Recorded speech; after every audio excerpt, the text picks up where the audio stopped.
Baik, Bapak Ibu, waktu sudah menunjukkan 1.33. Selamat datang, sekali lagi terima kasih waktunya pada Pak Hidayat. Pak Hidayat ini namanya cuma satu ya, Hidayat gitu ya. Nah, dari Ciawi. Nah, super sudah. Eee, saya sebenarnya sama Pak Hidayat pertama kali ketemu, dulu banget, sampai nggak inget juga waktu, ketemu lagi gitu kan.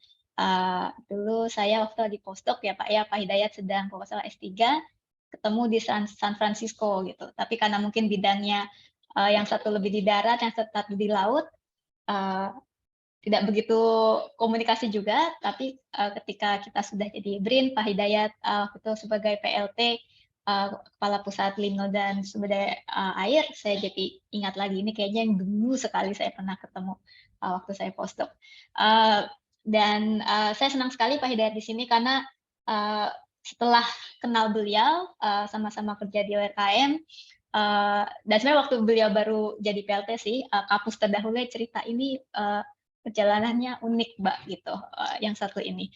Eee, karena awalnya teknisi, jadi menurut saya, ini luar biasa ya, maksudnya, bagaimana Pak Hidayat, istiqomah, bukan hanya secara sistem kalau saya lihat, tapi Pak Hidayat ini kan, eee, tadi saya juga share kayaknya H-index Scopus di antara 10 kepala riset itu saat ini yang paling tinggi Pak Hidayat gitu. Jadi beliau somehow tahu sistem dan tahu substansi dan memahami itu dan menjalani itu. Jadi, banyak yang bisa kita pelajari dari, perjalanan beliau. Semoga, eee, hari ini bisa memotivasi kita karena apapun gitu ya, baik baik peneliti, periset, perekayasa, litkayasa, kita, sebagai ASN, dan kita juga ingin menjadi periset yang unggul gitu, kita perlu, banyak belajar. Dan kadang belajar ini bukan hanya cerita sukses story gitu ya Pak Hidayat ya, tapi benar-benar struggle dan apa yang kita, lakukan. Jadi mudah-mudahan, kita bisa belajar dari situ, without further ado saya persilakan Pak Hidayat, silakan Bapak. Baik, terima kasih Bu Intan. Bismillahirrahmanirrahim. Assalamualaikum warahmatullahi wabarakatuh. Salam sejahtera bagi kita semua, salam sehat Bapak Ibu. Senang sekali saya merasa terhormat nih diundang di forum Pusat Riset Laut Dalam ya. Jadi memang seperti cerita Mbak Intan tadi, untuk di forum-forum kita banyak di sesi yang berbeda begitu ya. Jadi kita di darat, Mbak Intan lebih jauh lagi di laut dan laut dalam pula begitu ya.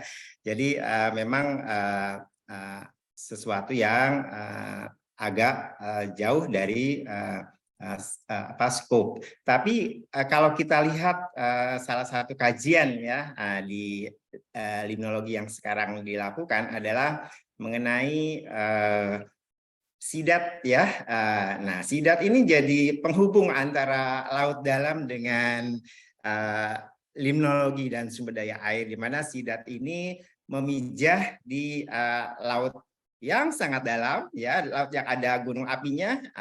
Kemudian di situ telur-telurnya menetas dan mereka akan menuju ke asal nenek moyangnya, ke danau, ke sungai, ya, ke hulu. Jadi mereka akan berjuang mulai dari muara sungai, kemudian juga dari anak-anak sungai menuju ke danau, terutama mungkin yang bisa dikasih contoh di Sungai Poso dan Danau Poso. Nah, ini cerita SIDAT ini cerita struggle juga ya, cerita motivasi juga, di mana anak-anak kecil ini ya ukuran fingerling atau lebih kecil dari itu, mereka akan berjuang untuk masuk ke Danau Poso, di mana di situ juga ada bendungan ya. Nah, bendungan ini dibuat fishway untuk bisa ikan lewat. Nah, ini juga bisa kita lihat bagaimana si ikan ini bertahan ya untuk tetap berjuang ya. Kami tim melihat sendiri bagaimana ikan itu ternyata bisa melewati fishway yang begitu tinggi ya kalau dihitung ininya dengan ukuran mereka yang mungil begitu ya. Jadi ini pembukaan yang mungkin sesuatu yang menjadi connection ya antara kita ya di darat dengan di laut dalam begitu ya. Izin saya share screen untuk yang Baik, presentasi. silakan. Nah, ini sebenarnya hanya bincang-bincang saja ya Bapak Ibu. Jadi barangkali kalau misalnya ada yang mau interupsi juga silakan begitu ya. Jadi ini sekedar sharing saja dari pengalaman saya begitu. Mungkin saya tidak kirim CV ke Bu Intan tadi karena memang ini ceritanya CV begitu ya. Jadi memang ini akan menceritakan sedikit bagaimana beberapa hal yang dilalui begitu ya. Cerita pertama, saya lahir di Desa Cilengsi di Ciawi. Itu hampir berbatasan dengan Gunung Pangrango ya, di kaki Gunung Pangrango. Jadi desa terakhir di Bogor begitu ya untuk ke Gunung Pangrango. Jadi ini mungkin jaraknya cuman berapa jam lah, 2 jam dari Jakarta. Tapi listrik masuk ke desa kami itu pas saya SMP. Jadi 1985-an begitu ya, baru masuk ke listrik ke desa kami. Jadi sebelum itu ya kita belajar dengan lampu minyak begitu ya. Kalau Petromax itu suatu kemewahan, cuman saat kenduri saja atau ada acara-acara khusus gitu ada Petromax. Kemudian kita biasa mengaji sore hari dengan lampu semprong ya yang besar, lumayan besar. Nah, kebetulan ibu saya itu guru ngaji dan beliau akan meminta saya mematikan lampu itu pada saat beliau mau tidur. Jadi kalau saya masih mau belajar malam-malam ya ganti lampu kecil gitu ya. Jadi mungkin kalau mata saya sekarang agak-agak buram gitu ya. Tapi alhamdulillah ya dari situ kita tetap bisa belajar. Itu juga salah satu ini. Kemudian yang saya lalui untuk pendidikan di kampung saya di SD Cilengsi, kemudian melanjutkan di SMP Negeri 1 Ciawi dan SMA Negeri Ciawi. Nah, selepas dari SMA ini saya melamar, yaitu memang berniat untuk bekerja karena saat itu ibu saya bilang kami tidak bisa menyekolahkan kamu lagi ke tingkat universitas, tapi mudah-mudahan kamu dapat beasiswa. Itu doa ibu saya. Jadi itu yang saya ingat sampai sekarang. Ternyata doa ibu itu sangat luar biasa ya. Jadi sampai usia 45 saya masih menerima beasiswa postdoc itu ya. Jadi udah punya anak masih menerima ya, itulah salah satu yang mungkin ridho orang tua begitu ya yang perlu kita dapat. Kemudian saya melanjut pada saat di LIPI, waktu itu setelah masuk LIPI tahun 90, tahun 95 saya melanjutkan ke Politeknik ITB jurusan Teknik Elektro ya. Kemudian S1 di Universitas Pakuan sambil bekerja, kemudian S2 di Delft, Belanda, kemudian melanjutkan S3 juga di Belanda di Wageningen University. Itu untuk pendidikan. Nah, ini judul yang dikasih Bu Intan. Ya, di mana ada kemauan di situ ada jalan begitu ya. Kalau ini judulnya sih motivasi gitu ya, tapi saya bukan motivator, jadi cuman cerita sajalah begitu ya. Kita tahu ya, apalagi sekarang kesempatan untuk meningkatkan kapasitas melalui pendidikan maupun pelatihan itu sangat terbuka luas ya. Misalnya sekarang ada program-program di manajemen talenta Itu yang saya merasa ini luar biasa ya dibandingkan periode sebelumnya. Nah, di sesi sharing kali ini saya akan menceritakan sedikit perjalanan karir. Kemudian kalau menurut saya periset ini ASN pembelajar ya, karena memang tugasnya ya belajar begitu ya. Kalau kita nulis paper misalnya di study was conducted gitu ya. Jadi memang kita dituntut untuk terus belajar. Di mana kita tetap harus mempertahankan motivasi untuk dan juga bisa mengatasi tantangan dan tentunya disiplin dan perbaikan terus-menerus ini yang harus perlu dilakukan sebagai periset, sebagai ASN pembelajar begitu. Nah ini CV lagi ya. Jadi saya masuk di Lembaga Ilmu Pengetahuan Indonesia di Puslitbang Limnologi tahun 90. Ini masih polos banget ya. Tahun 90 baru lulus SMA. Nah diklat pertama yang saya ikuti adalah prajabatan tentu, dan alhamdulillah saat itu terlalu serius sekali saya, jadi mendapatkan peringkat pertama di diklat prajabatan. Kemudian sebelum bekerja juga saya sudah mulai kursus bahasa Inggris dan melanjutkan juga setelah bekerja. Jadi kalau dihitung-hitung saat itu gaji saya itu Rp44.400 gitu ya. Saya ingat karena angkanya kembar begitu ya. Nah, di situ hampir setengahnya saya habiskan untuk kursus bahasa Inggris. Jadi ya saya kira kalau saya flashback begitu ya, ini investasi saya begitu ya. Alhamdulillah berguna sampai sekarang gitu. Nah, pada tahun-tahun pertama juga saya dikirim ke Wamena Jaya Wijaya untuk sebagai teknik kegiatan pengembangan masyarakat pedesaan Wamena. Nah, di situ saya belajar banyak hal ya di tugas yang sehari-hari sebagai teknisi untuk perikanan. Tapi juga beberapa life skill yang saya bisa dapat, misalnya naik sepeda. Saya waktu itu nggak bisa naik sepeda karena memang diperlukan untuk mobilitas. Jadi saya belajar naik sepeda, belajar sepeda motor, belajar nyetir juga. Jadi di sana waktu itu ya anak muda yang baru lulus SMA ini banyak hal didapatkan di Papua sana. Nah, kemudian periode berikutnya saya menjadi asisten teknisi Litskaya Muda tahun 92. Ini kabar baik buat para teknisi pada saat itu karena dengan fungsional ini kan tidak mentok di 3A ya. Jadi kami senang sekali pada saat itu. Ini teknisi fungsional baru begitu yang disambut baik ya.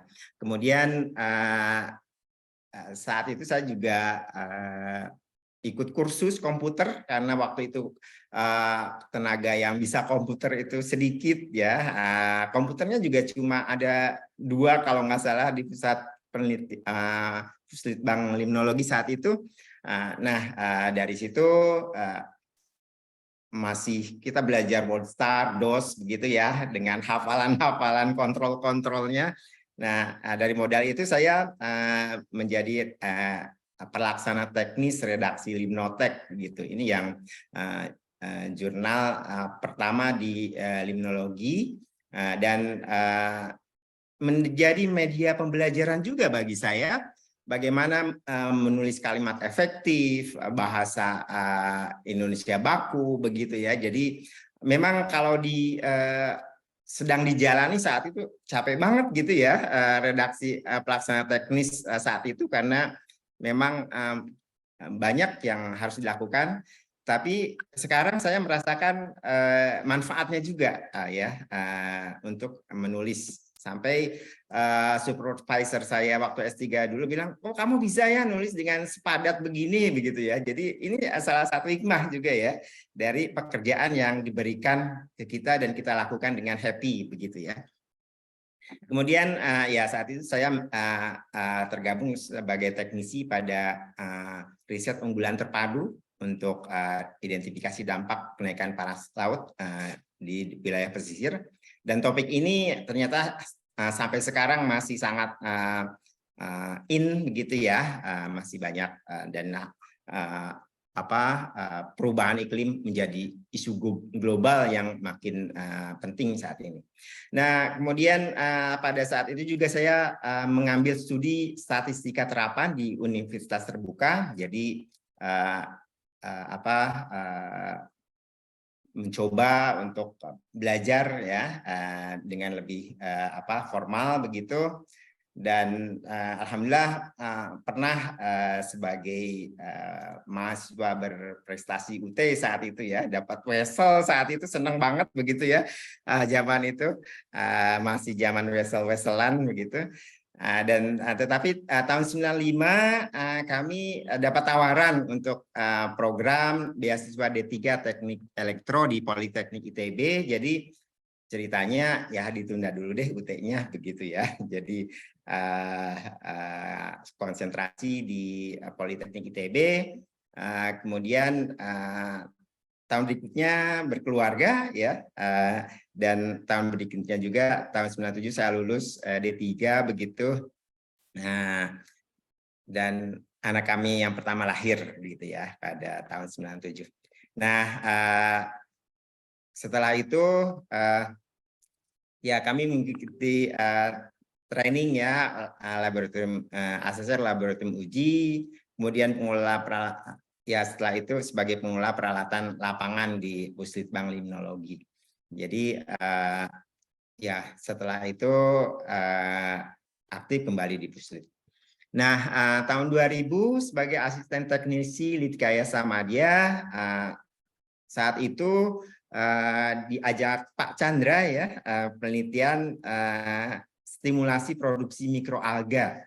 Jadi ini salah satu momentum ya yang untuk kelanjutan studi saya, karena pada saat itu dari RUT itu ada honor begitu ya. Jadi saya bisa bayar SPP begitu ya. Jadi saat itu saya mengambil studi ilmu komputer di Fakultas MIPA Universitas Pakuan sambil bekerja. Jadi pagi-pagi masuk, kemudian siang-siang ke kampus, sore balik lagi ke kantor begitu ya, menyelesaikan tugas-tugas. Nah, kemudian juga saat itu ada training workshop on eco-hydrology. Pertama kali kita mengenal eco-hidrologi tahun 2001 ya. Dan sekarang menjadi interest juga dari beberapa periset di limnologi termasuk saya. Nah, saat itu juga saya mencoba ya untuk mengajar di beberapa tempat pada waktu senggang gitu ya, mengajar bahasa Inggris. Jadi hitung-hitung tidak lupa begitu ya. Dan ada beberapa staff juga saat itu yang sedang studi, ya kita belajar bareng lah begitu.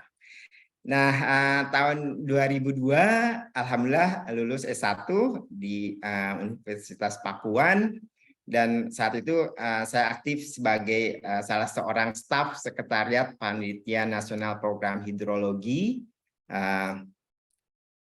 Saat itu ada Pak Yoga ya di Limno, kemudian Bu Nur yang sekarang jadi sestama begitu ya di PNPH. Nah, tahun berikutnya juga kami mengadakan training workshop on eco-hydrology yang saat itu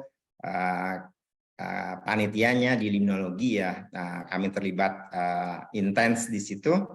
Kemudian ada juga kami mengikuti pelatihan database. Nah, di akhir tahun 2022 ini alhamdulillah pemerintah ya di Kementerian PAN memberikan penghargaan ya, saat itu sebagai PNS teladan ya, yang hadiahnya saat itu kenaikan pangkat pilihan gitu, satu tingkat lebih tinggi ya. Jadi di teknisi Litkayasa ini saya dapat ini.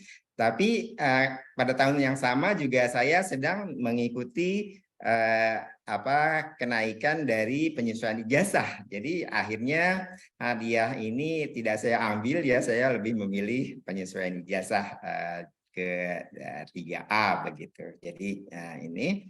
Nah, tahun-tahun berikutnya merupakan tahun-tahun perburuan beasiswa begitu ya untuk mengambil S2.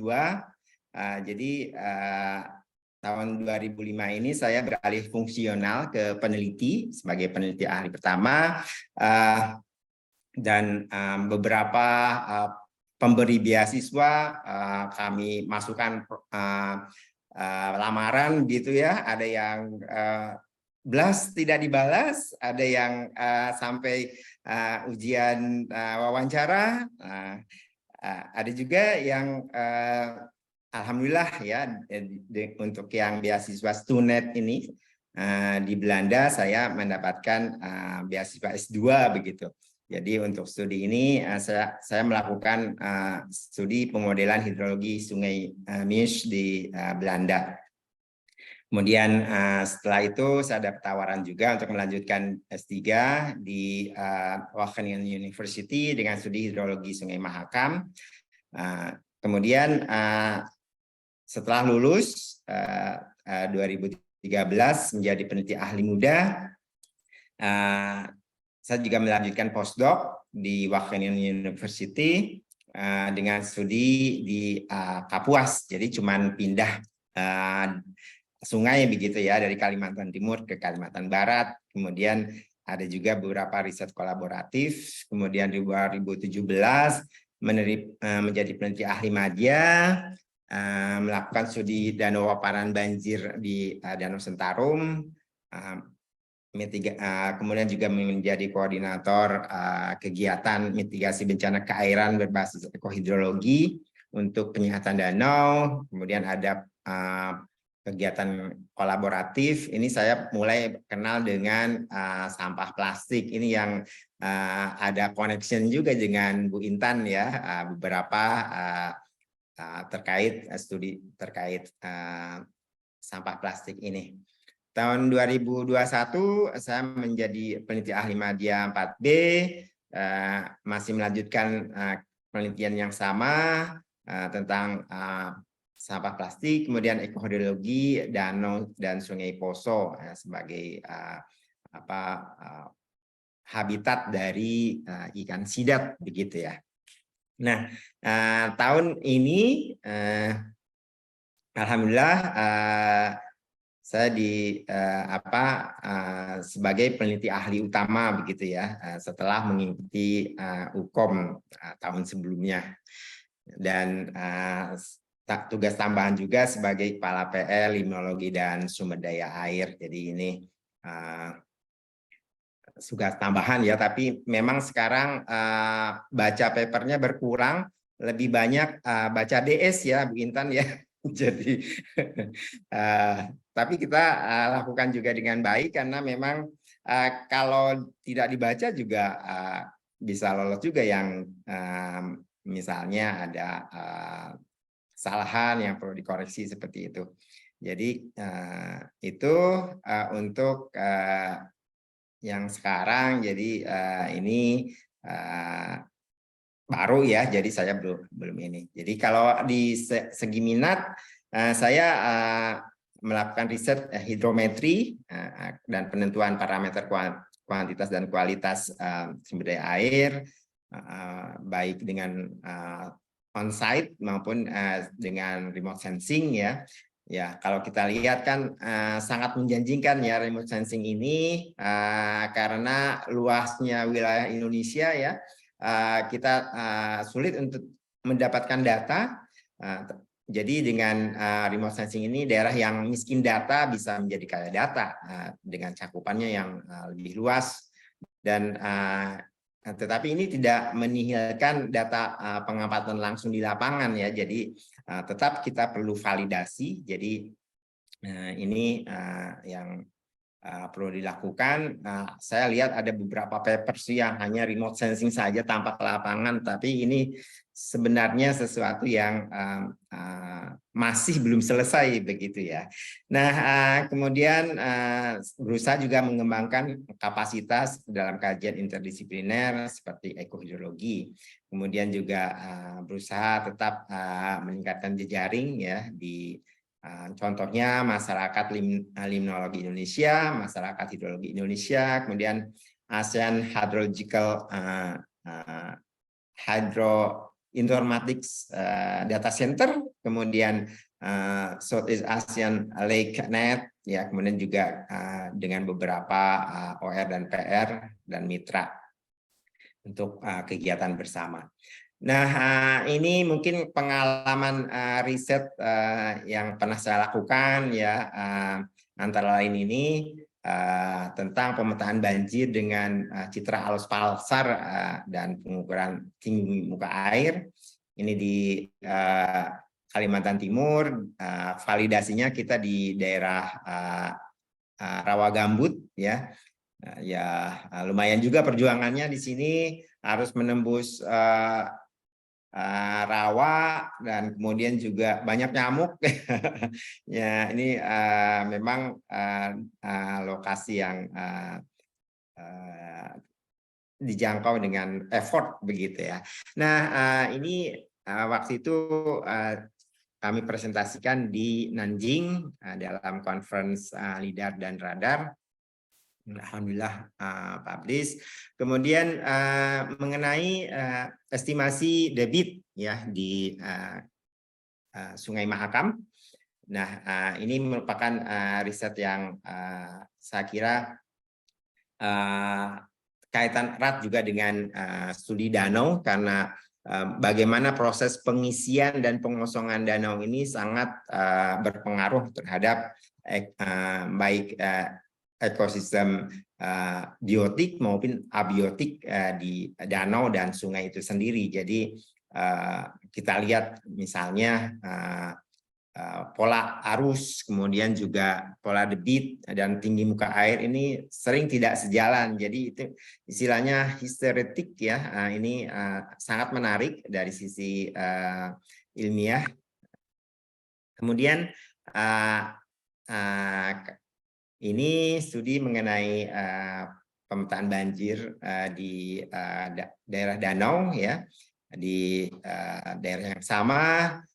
Ini saya presentasikan di EDU Fall Meeting, yang saat itu saya ketemu Bu Intan di sana ya, masih kita di sesi istirahat, alhamdulillah ketemu begitu ya, dan saya tidak mengira bahwa Bu Intan nanti jadi kolega di BRIN begitu ya. Kemudian berikutnya prediksi discharge di Tade River ya. Ini menggunakan artificial neural networks. Ini dipresentasikan di NCR Days di Delft dan alhamdulillah publish juga. Nah, ini riset ekohidrologi Danau Sentarum. Nah, ini merupakan salah satu kegiatan yang didanai awalnya masih di Wageningen, kemudian dilanjutkan di LIPI saat itu. Nah, alhamdulillah pada saat kami presentasikan ini di World Lake Conference, mendapatkan Ibaraki Kasumigaura Prize ya. Ini yang kira-kira acaranya seperti ini. Ini kenangan juga begitu ya.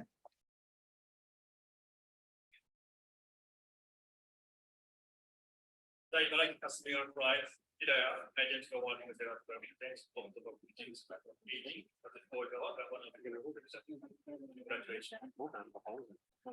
Ya, mungkin beberapa publikasi yang bisa saya highlight begitu ya. Yang pertama tentang studi di Sungai Meus dari studi S2 begitu. Ini merupakan publikasi di jurnal bereputasi tinggi yang pertama buat saya, dan saya terkesan dengan tim ini. Jadi antar negara ya, antar kebangsaan.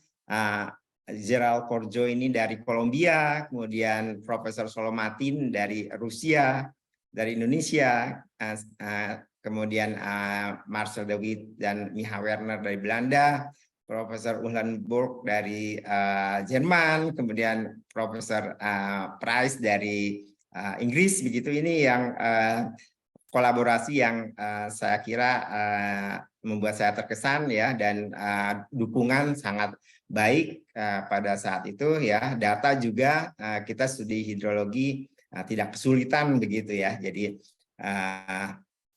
ini merupakan kenangan tersendiri buat saya. Kemudian untuk yang kedua ini dari Argentina ya, Pak Sasi ini, kemudian tim dari Wageningen ya, pada saat ambil S3, dan luar biasa ini Sasi ini workaholicnya. Jadi kita pernah jam 3 pagi baru pulang dari lapangan, ngukur debit begitu, gotong-gotong EDCP, dan dikejar-kejar satpam, dikira maling begitu ya saat itu.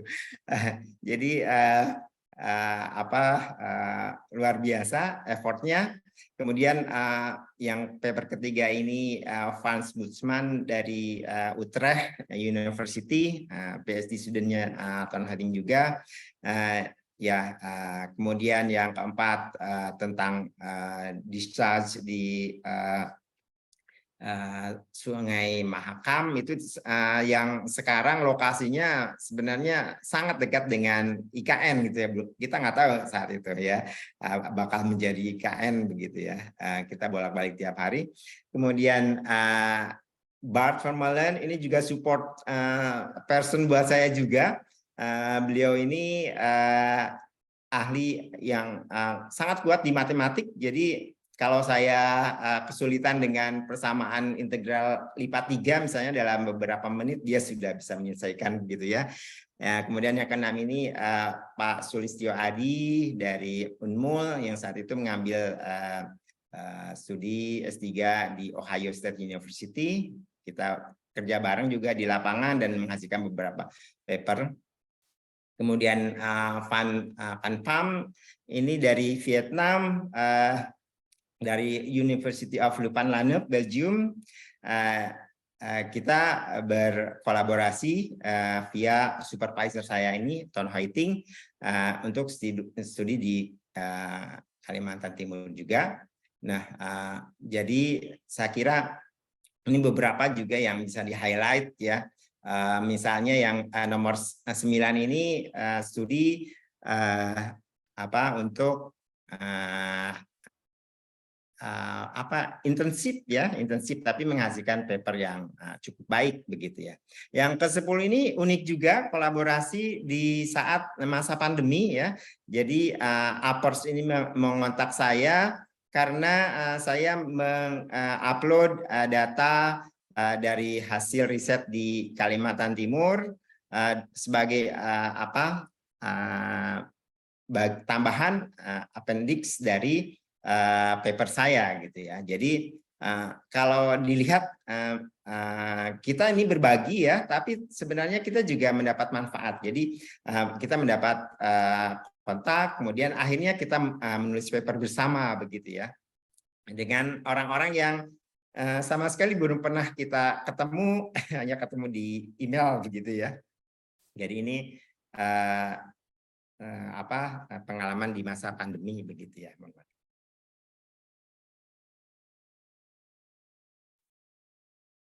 Nah, ya ini yang menyumbang pada indeks saya beberapa gitu ya, dari hasil kolaborasi. Kemudian ya ini beberapa publikasi lainnya. Yang pertama ini paper pertama saya, ini bersejarah juga, dari hasil diklat fungsional peneliti ya, akhirnya terbit. Jadi monumental juga buat saya, dan juga kita hasilkan beberapa paper terakhir mengenai mikroplastik begitu ya. Nah, ceritanya kan judulnya inspirational talk gitu ya Mbak Intan ya, tapi apa sih nggak ada inspirasinya. Jadi mungkin saya sedikit menambahkan begitu ya. Saya sampaikan bahwa periset ini adalah ASN pembelajar begitu. Jadi bagaimana kita memotivasi diri. Sebenarnya motivasi ini kan berasal dari diri sendiri ya. Jadi kita harus menemukan sumber motivasi dari dalam diri masing-masing. Ya. Mungkin dengan cara mengenali tujuan dan passion. Jadi apa yang kita cintai dan kita bisa lakukan dengan happy begitu ya. Dan juga menjadi tujuan jangka panjang. Ya. Kemudian bagaimana kekuatan dan kelemahan kita harus tahu. Kemudian perlu juga menetapkan target yang realistis ya, yang bisa untuk kita capai begitu. Juga kita perlu cari inspirasi untuk menambah dorongan dan semangat. Kemudian lingkungan yang mendukung tentunya akan sangat berpengaruh juga ya. Teman-teman yang mendukung dan positif. Jadi saya punya teman ya, sama-sama waktu itu teknisi. Jadi pada saat berburu sekolah lanjutan kita belajar bareng begitu ya, untuk bisa lolos begitu.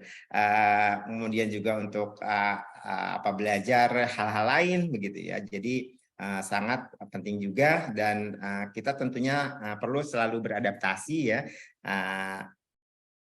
Fleksibel dalam perencanaan dan tindakan. Jadi ini juga dari belajar dari dalam diri ini. Jadi kita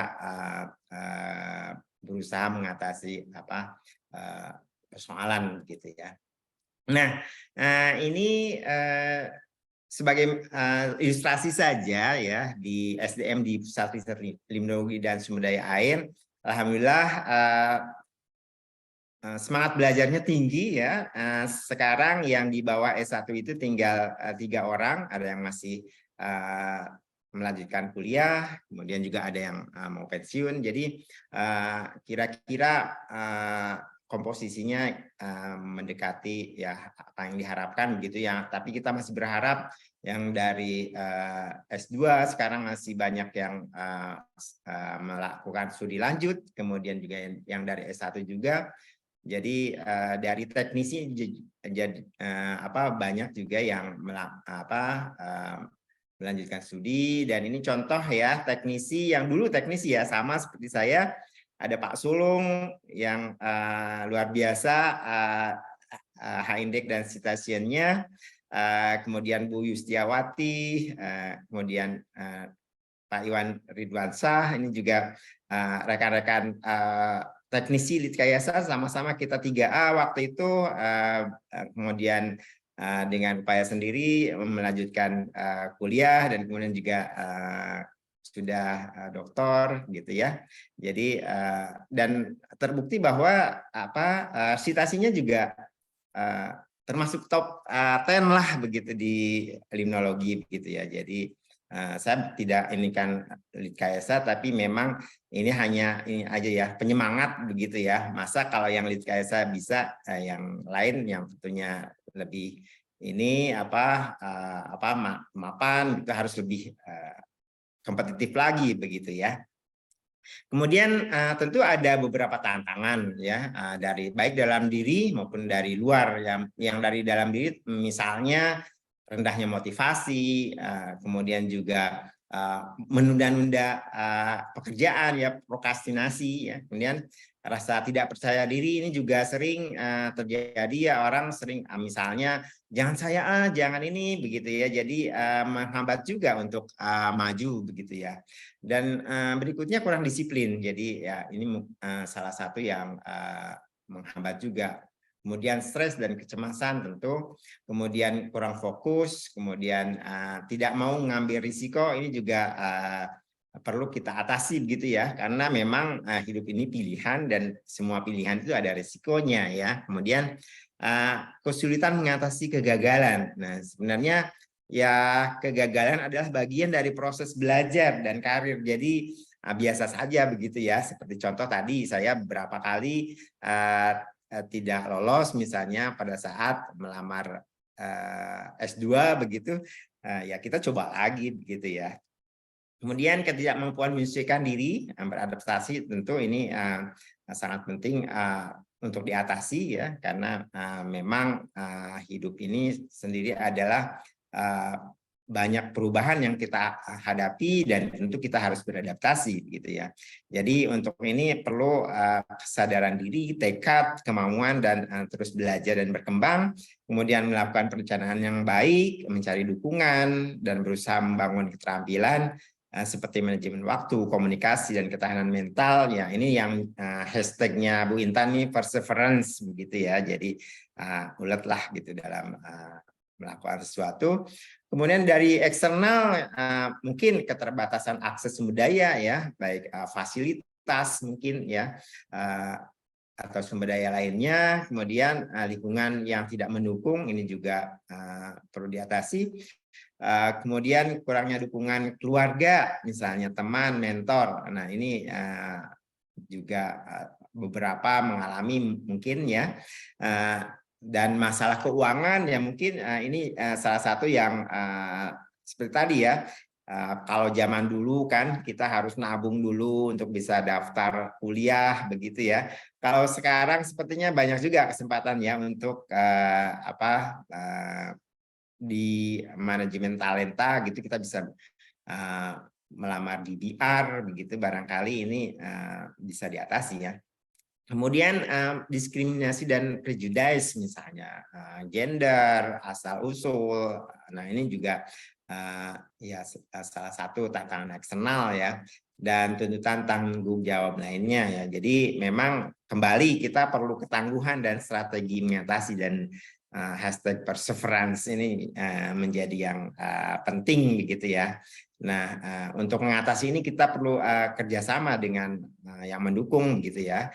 Kemudian mencari peluang untuk meningkatkan kapasitas diri, kemudian memanfaatkan sumber daya tersedia, yang apalagi sekarang ya dengan di dunia yang serba terkoneksi begitu ya, akses lebih mudah begitu. Jadi kita mestinya lebih mudah lagi untuk mengatasi ini, dan juga membangun jejaring profesional. Nah ini mungkin saya pinjam dari bukunya James Clear ya. Saya belum selesai ini bacanya, tapi di halaman awal ini ada sesuatu yang menarik begitu ya. Di buku ini bagaimana membangun disiplin dengan continuous improvement. Jadi ini ceritanya matematika improvement, pengaruh kebiasaan baik yang selalu kita lakukan. Jadi kalau kita melakukan 1% saja perbaikan setiap hari begitu ya, dalam setahun kita akan 37 kali lipat lebih baik ya dari start awal begitu ya. Sebaliknya kalau kita 1% saja lebih buruk dari setiap hari selama setahun, dan kita akan sampai hampir ke titik nol begitu ya. Jadi sangat tepat mungkin satu hadis ya, dikatakan bahwa barang siapa hari ini lebih baik dari hari kemarin, dialah tergolong orang-orang yang beruntung. Sementara barang siapa yang hari ini sama dengan hari kemarin, dialah tergolong orang yang merugi.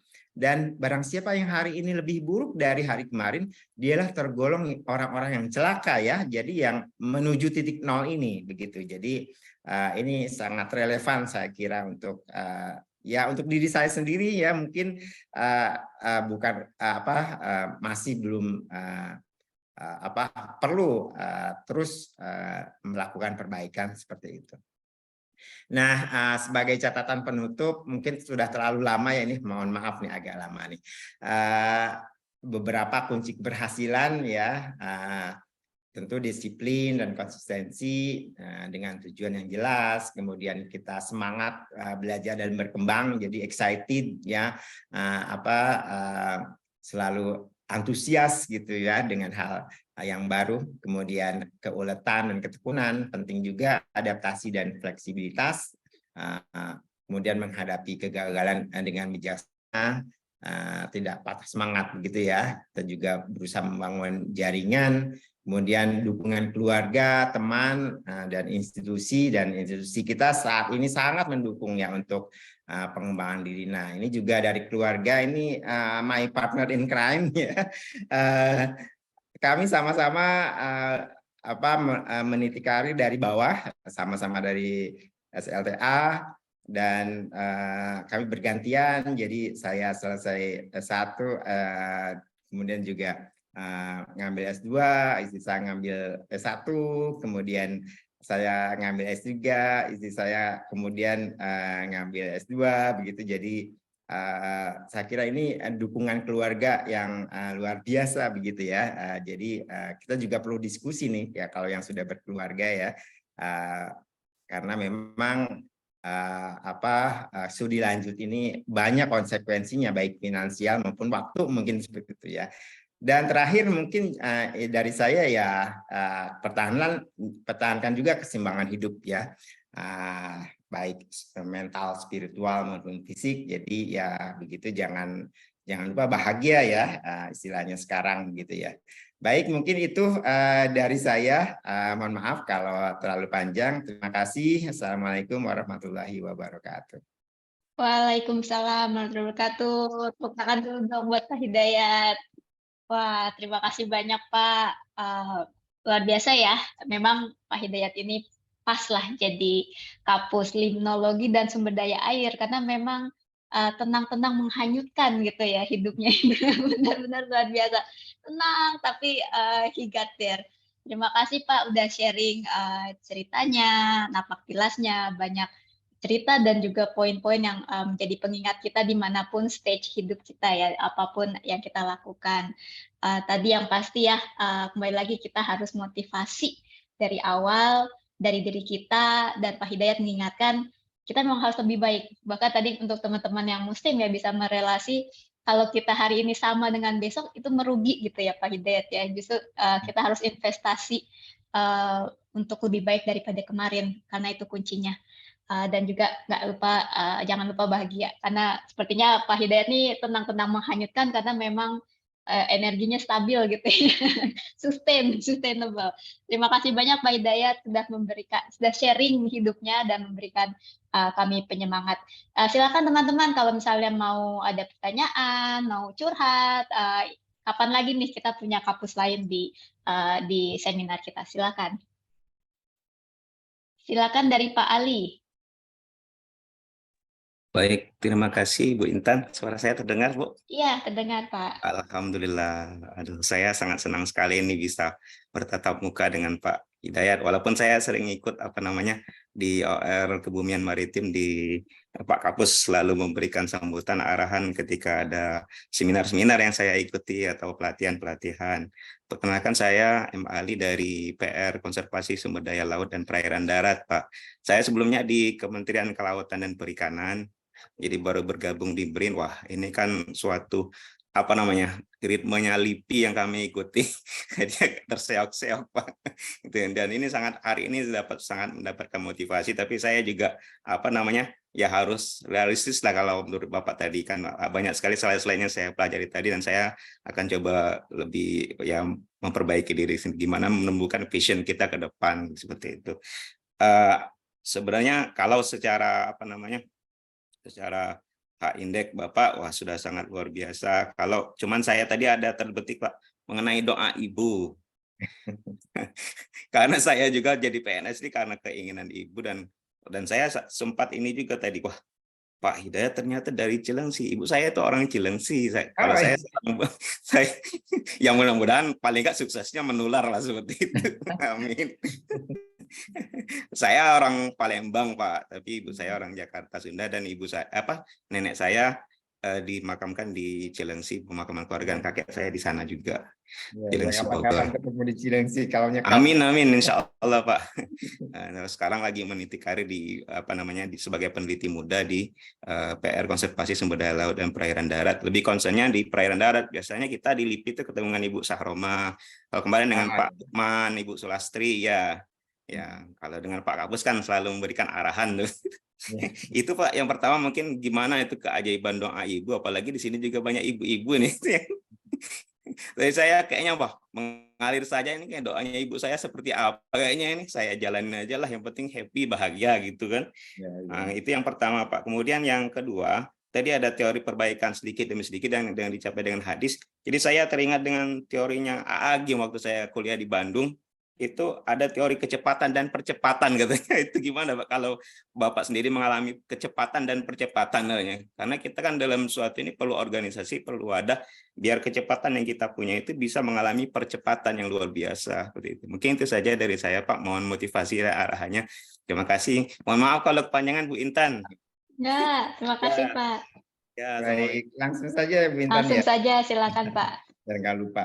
Ya, kalau mengenai doa ibu ya, saya sangat yakin gitu ya. Dan kalau flashback begitu ya, saya seperti cerita saya tadi, ini doa tulus begitu ya. Pada saat waktu itu saya pulang habis kelulusan, dapat nem tertinggi di sekolah begitu ya. Dan ibu saya bilang, adik kamu masih banyak, masih perlu sekolah gitu.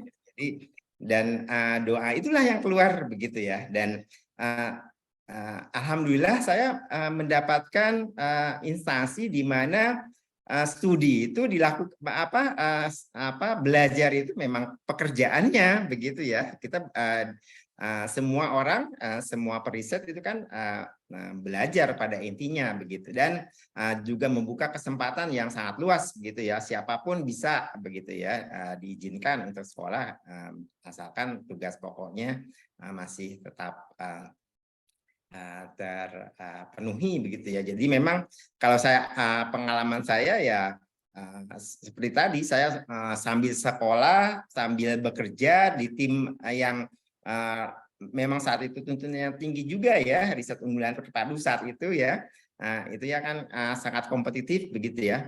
Jadi itu juga mungkin yang salah satu yang menyebabkan atasan melihat bahwa si teknisi ini effortnya luar biasa begitu ya. Jadi ya saya mensyukuri juga bahwa saat itu ada apresiasi begitu ya.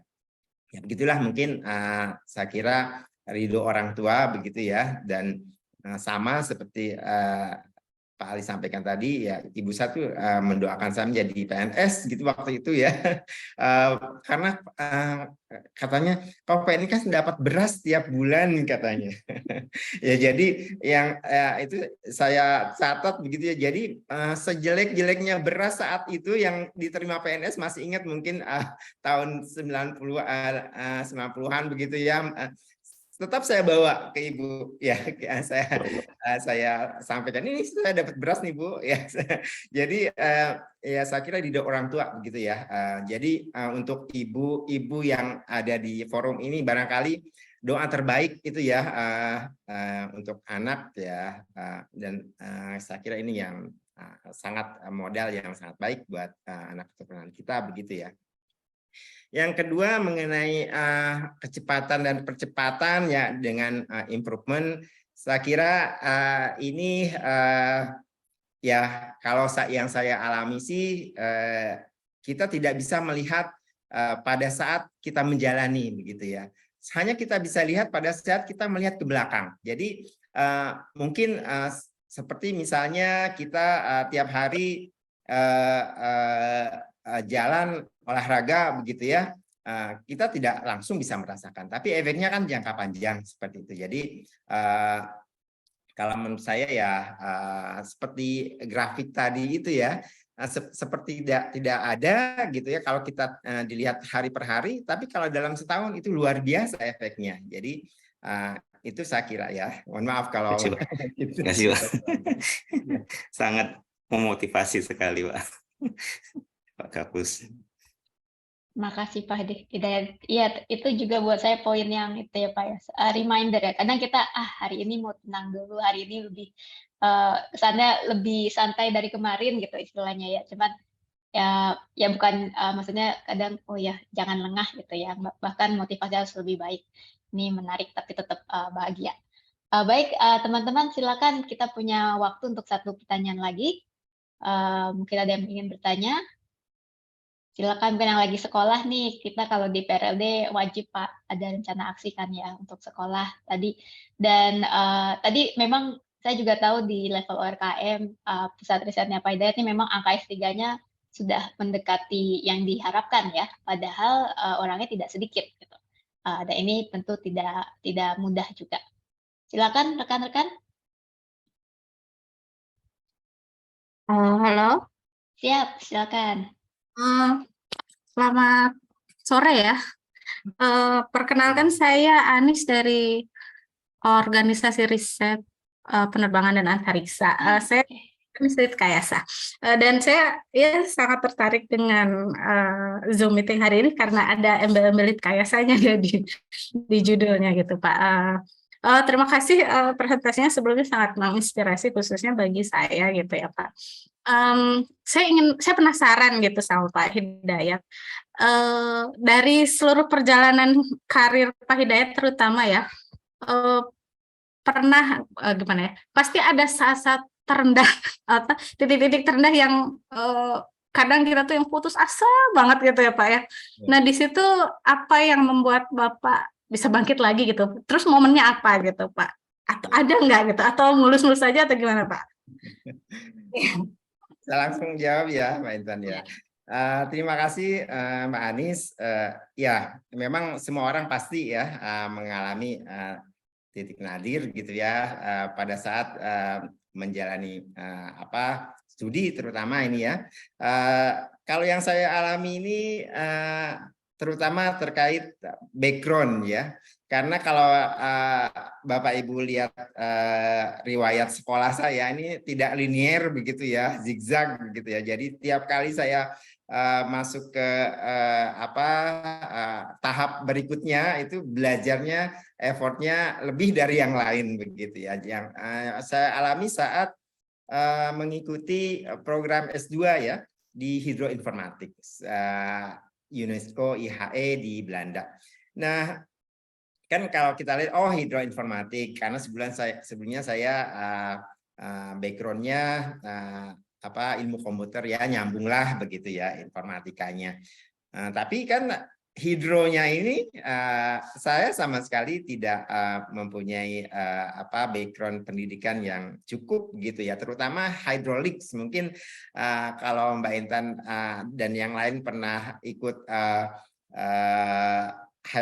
kuliah hidrolik itu ya cacing-cacingnya tidak habis-habis begitu ya. Jadi persamaan-persamaan yang ya memang saya pernah ikut kuliah statistik gitu ya, statistika terapan, tapi tidak tentang hidrolik yang begitu detail begitu ya. Ini yang tantangan yang luar biasa sebenarnya, tapi memang itu kan prasyarat gitu, harus lulus gitu ya. Nah, kalau saat itu ya yang saya rasakan support dari lingkungan teman begitu ya. Ini yang sangat membantu begitu ya. Jadi saya waktu itu kalau di IHE itu kan 99% dari mahasiswa internasional ya. Jadi mahasiswa Belandanya hanya satu orang waktu itu ya. Jadi saya punya teman dari Nepal begitu ya. Dia memang dari civil engineering dan kita diskusi tentang hidrolik ini, dan ya beberapa PR misalnya assignment kita kerjakan bareng gitu. Itu support yang sangat membantu begitu ya dari rekan begitu ya. Dan sempat berseloroh teman saya ini, ini kamu kayaknya harus kuliah lagi hidrolik begitu ya. Dan ini ternyata kejadian ya, pada saat S3 saya dapat supervisornya dosen hidrolik gitu di Wageningen. Jadi